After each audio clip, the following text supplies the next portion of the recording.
नमस्कार, पिंकल मेहरा डोगरा जम्मू कश्मीर की विधानसभा में हाल ही के दिनों में स्टेटहुड और स्पेशल स्टेटस को लेकर एक रेजोल्यूशन पास किया गया और इस सब पे बात करने के लिए हमारे साथ पुनः कश्मीर से अजय चुरंगी मुझे। अजय जी, क्या कहेंगे ये जो दो रेजोल्यूशन लाए गए थे? देखिए, रेजोल्यूशन की जो बात है ये बेसिकली धारा 370 को फिर से स्थापित करने वाली एक प्रक्रिया है। धारा 370 को फिर से लाने वाली जो राजनीति है वो विचारधारा क्या है?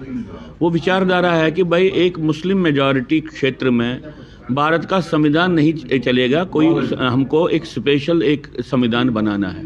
धारा 370 की राजनीति तो यही राजनीति थी और जम्मू कश्मीर के मुस्लिम बहुल क्षेत्र को मान्यता देके यहाँ पे एक अलग संविधानिक व्यवस्था करने की जो राजनीति है, वो जो सिद्धांत है वो वही है जो पाकिस्तान बनाने का सिद्धांत था।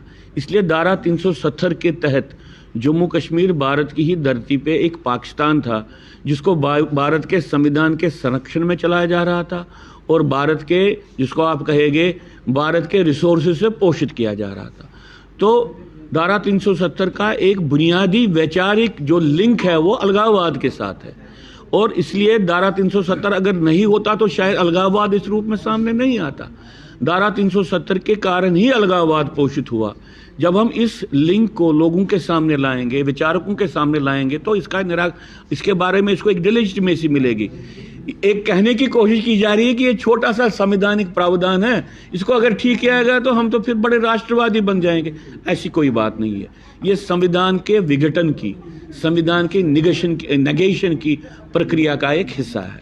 ये रही एक बात। दूसरी बात ये है कि भाई जब से नई असेंबली बनी है, असेंबली को इस्तेमाल करने की प्रक्रिया अलगाववाद को पोषित करने के लिए, नए सिरे से अलगाववादी विद्रोह को खड़ा करने की वो प्रक्रिया हमको दिख रही है।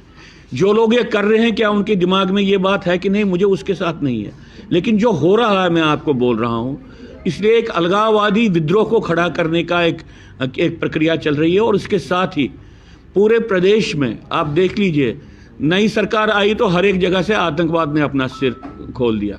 तो क्या आतंकवादी ये बोल रहे थे कि हम अपनी सरकार का वेट कर रहे थे आने का, अब अपनी सरकार आ गई, अब हम जो कुछ भी करना है कर सकते हैं? क्या वो ये ऐसा बोल रहे हैं? तो ये जो आतंकवाद की उद्घोषणा और अलगाववाद की उद्घोषणा हो रही है, इसका निराकरण कैसे करें, उसके बारे में हमने आज बात की कि भाई दो बातें भारत सरकार को माननी चाहिए। पहले, अपने स्ट्रेटेजिक सोच में, अपनी पॉलिसी स्ट्रक्चर में इंटीग्रेट करनी। पहली बात, डिनायल ऑफ जीनोसाइड, उसके आधार पे वो यहाँ पे सेकुलरिज्म नहीं ला सकते। कश्मीर घाटी में जो हिंदुओं का जीनोसाइड हुआ, इसको मान्यता देनी चाहिए और पूरे विश्व को बोलना चाहिए कि भाई जो लोग अपने आप को आज़ादी की लड़ाई लड़ने वाले लोग बोलते हैं, उन्होंने रिलीजियस क्लींजिंग की, उन्होंने हिंदुओं का जीनोसाइड किया। ये बात कहने से भारत सरकार क्यों अपने आप को रोक रही है और जीनोसाइड का कानून लाने से अपने आप को क्यों रोक रही है? जीनोसाइड का खिलाफ, उसके खिलाफ निराकरण करने का कानून क्यों नहीं लाती? और दूसरी बात, उनको कहना चाहिए धारा 370 की राजनीति पाकिस्तान को यहाँ पे स्थापित करने की राजनीति है। जो ये आधे अलगाववादी हैं, पीडीपी जैसी पार्टीज, ये अलगाववादी पार्टियां हैं जो यहाँ पे हमारे अंदर से डेमोक्रेटिक सिस्टम को और कॉन्स्टिट्यूशनल फ्रीडम्स को इस्तेमाल करके यहाँ पे अंदर से एक विघटन की प्रक्रिया को चला रहे हैं। भारत सरकार ने अभी तक, और मैं बीजेपी को उसके लिए दोष नहीं दे रहा हूँ, ये पहले से चलता आ रहा है, यहाँ पे आधे अलगाववाद की राजनीति जो नेशनल कॉन्फ्रेंस ने की, जो पीडीपी ने की, जो बाकी वहाँ के और भी लोग कर रहे हैं, इसको माना कि एक राष्ट्रवादी राजनीति है।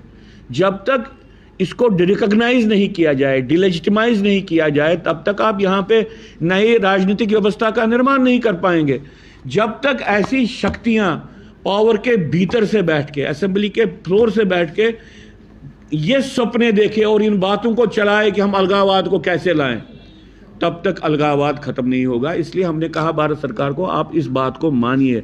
आधे अलगाववाद के माध्यम से यहाँ पे न तो सेकुलरिज्म आएगा, न तो यहाँ पे नेशनलिज्म आएगा। और जम्मू कश्मीर में आपकी जो आपने कहा कि हमको स्टेट बनाना है, आप ये भी क्यों नहीं कहते हैं कि इसका पुनर्गठन के बारे में? ये पुनर्गठन पूरा नहीं हुआ है, हम नए पुनर्गठन की बात सोचेंगे और नए पुनर्गठन में जम्मू को अलग कीजिए स्टेट के रूप में, कश्मीर घाटी का विभाजन कीजिए और कश्मीर घाटी से निकाले गए हिंदुओं के लिए एक यूनियन टेरिटरी का निर्माण कीजिए। आप कह रहे हैं कि इसका पुनर्गठन अभी आपके हिसाब से कैसे, आपको लगता है कि अभी ये कंप्लीट नहीं हुआ? क्योंकि जिस कारण से आपने पुनर्गठन किया, आपने लद्दाख को क्यों अलग किया?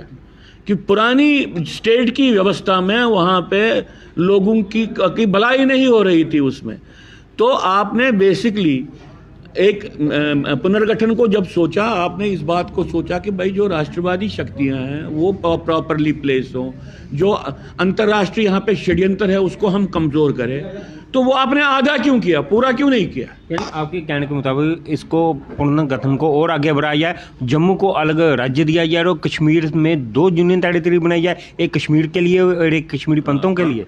एक दो वहाँ कश्मीर का विभाजन कीजिए, कम से कम कश्मीरी हिंदुओं के लिए एक सेंट्रली एडमिनिस्ट्रेटेड यूनियन टेरिटरी बनाइए। बाकी जो एरिया को उसको आप स्टेट रखें या यूनियन टेरिटरी रखते हैं, आप उनसे पूछ के कीजिए या खुद बताइए। जम्मू को अलग कीजिए, अगर जम्मू के लोग कहते हैं हमको यूनियन टेरिटरी बनानी है, यूनियन टेरिटरी बनाइए। जम्मू के लिए लोग अगर बोलते हैं हमको स्टेट बनाना है, तो स्टेट बनाइए। तो आपने पुनर्गठन अभी आधा किया है। इसके कारण जो पुनर्गठन, जैसे आपको लद्दाख में इस वक्त पूरी शांति है, जम्मू कश्मीर में शांति नहीं है, क्योंकि आपने पावर डिस्ट्रीब्यूशन या पावर क्रिएशन नए उस तरीके से नहीं किया जिससे राष्ट्रवादी शक्तियां अपनी बात को कह सकें और अपने एरिया में गवर्न कर सकें। आपका पुनर्गठन, भारत सरकार का पुनर्गठन अभी अधूरा है, इसको कंप्लीट करना पड़ेगा। तो ये थे अजय चरंगी जी, जिनका कहना है कि भारत सरकार की तरफ से को ये जम्मू कश्मीर का पुनर्गठन फिर से करना चाहिए और जम्मू को अलग रखी और कश्मीर में कश्मीरी पंतों के लिए अलग यूनियन टेरिटरी और जो बाकी कश्मीर बचे उसे भारत सरकार चाहे यूनियन टेरिटरी बनाए चाहे राज्य बनाए, ये भारत सरकार देखे। अब आप सब लोगों की इस पर क्या राय है, अपनी राय कमेंट्स बॉक्स में दीजिएगा। इसी तरह के अपडेट के लिए यूं देखते रहिए डोगरा जर्नलिस्ट में।